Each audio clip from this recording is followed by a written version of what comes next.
Hey guys, so I am back from Uganda with some weird thing on my eye that I don't know where it came from, but got some antibiotics and that's getting taken care of. But anyway, many of you know that I had to preach or speak my first sermon. I don't like saying the word preach. I don't know why it scares me, but I had to do a 15-minute sermonette in Uganda for the women's conference.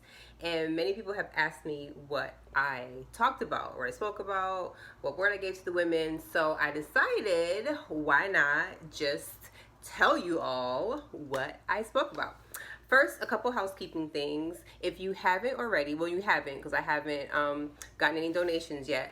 I am building a house this Saturday with Habitat LA. So if you could click the link in my link tree, this is on Instagram, you're watching this.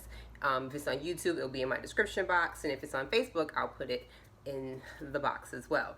But if you could click that link, and I'm asking the first 100 people who view this video to donate $1 to go towards supplies to help build a home for a family in South Los Angeles this weekend.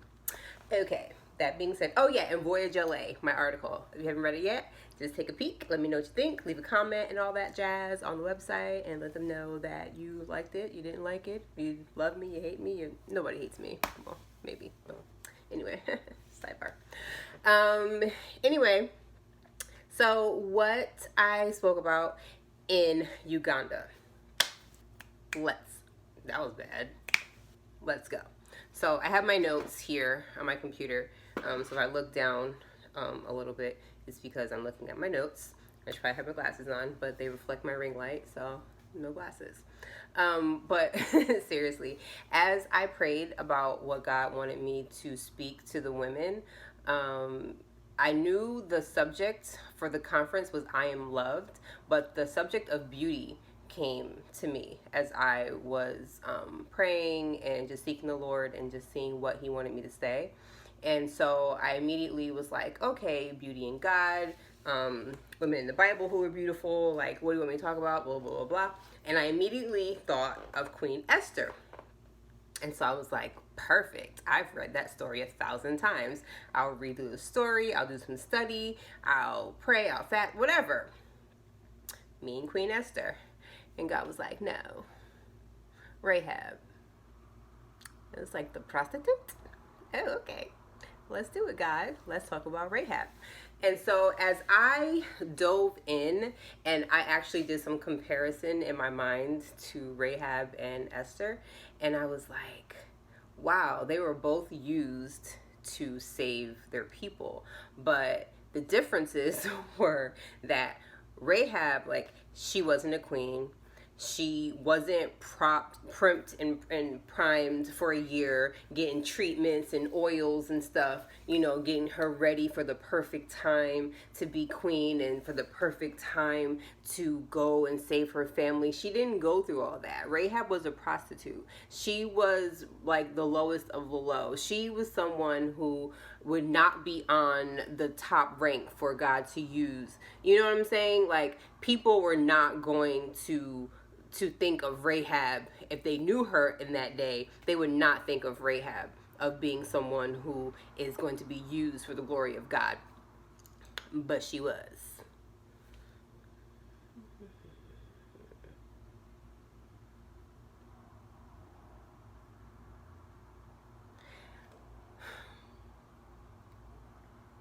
So yeah, Rahab was a prostitute. She was a sinner. She sold her body. You know what I'm saying? Like, she was not the person or who you would think that God would use, because she was just this imperfect person.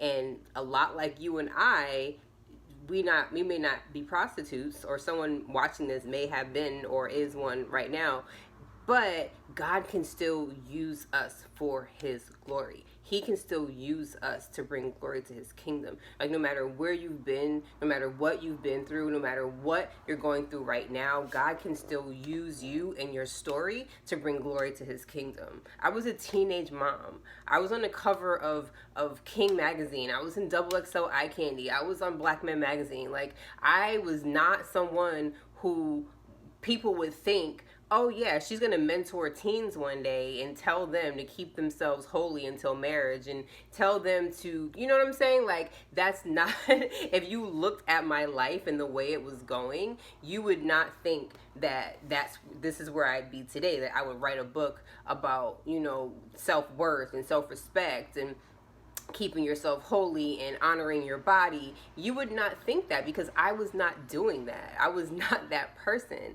But God knew way back then, when I was being raggedy and ratchet, God knew exactly what I'd be doing today. He knew that I was called. He knew that I'd be obedient. He knew that I would find a church home that would literally change my life. Like, he knew all those things. And so no matter what happened in my past, no matter what I went through, God said, this is my daughter whom I am well pleased and who I'm going to use to bring glory to my kingdom. Like, what?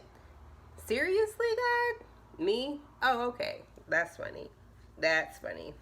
That's funny. And the thing with Rahab, with me, I was like, I need to have my life right. I need to do this. I need to do that. I need to make sure my life is in order. But with Rahab, God didn't wait until she was perfect. He didn't wait until she was cleaned up. He didn't wait until she got her life right and got her life together. He used her in the middle of her mess.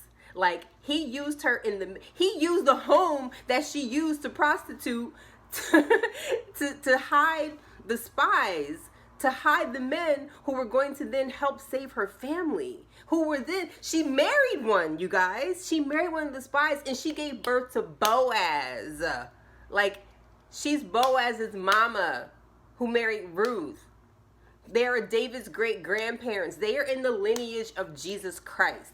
Rahab, the prostitute, the woman who was the least likely, is in the lineage of our Jesus Christ. So God doesn't care what you've done. He doesn't care where you've been.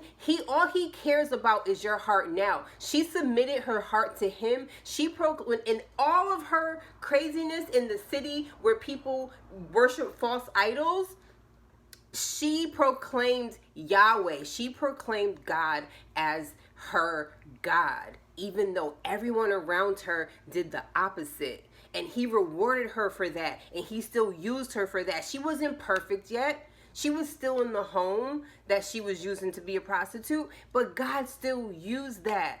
He didn't care. All he cared was that her heart was submitted to him. You don't have to be perfect, you guys. We don't have to be perfect for God to use us. We don't have to wait until the appropriate time for God to be like, oh, okay, now she's ready. Now he's ready. Now their life is cleaned up. No, he will use your messiness to bless other people. He will use how you used to be a mess and how you're a wonderful person right now. You might still be a little bit of a mess, but we all still are. We're all work in progress.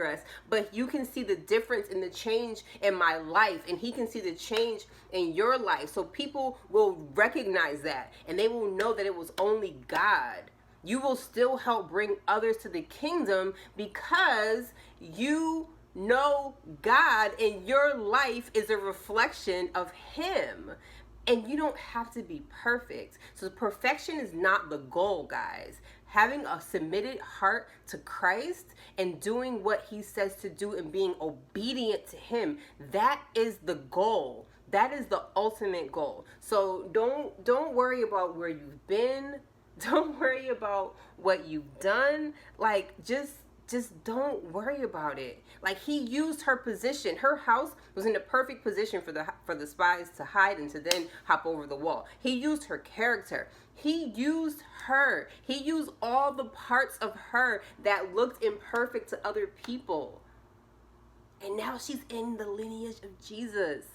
She's in the New Testament, and they still say harlot. They don't say redeemed. They don't say changed, even though she was redeemed and she changed and all that jazz. They don't say any of that in the New Testament. They still call her the harlot to show you that your life does not have to be perfect for God to use you. Yes, she did change and she converted and she submitted herself to God, because we have to submit ourselves to God to be fully, used and to do what he's fully called us to do. But for her start and for her, you know, for her beginning, she wasn't perfect. So guys, stop trying to be perfect. Stop trying and stop comparing yourself to people who look perfect on Instagram and who look perfect. None of us are perfect. Not a one of us. Not your pastor, not your leader, not your mentors, not your parents. No one's perfect. But if we are striving to be better people and God recognizes that and we have our hearts and our minds and our souls committed and submitted to Him, He will use you and He will bless you. He blessed her whole family. When everyone else was gone, He blessed her family. He saved her family because of her heart being submitted to Him. That was it. So you guys, just perfection is not it. We don't have to be perfect. Just submit our hearts to Him, submit ourselves to Him, and He will do the rest of the work. So I love you guys, and I will talk to you soon. Bye.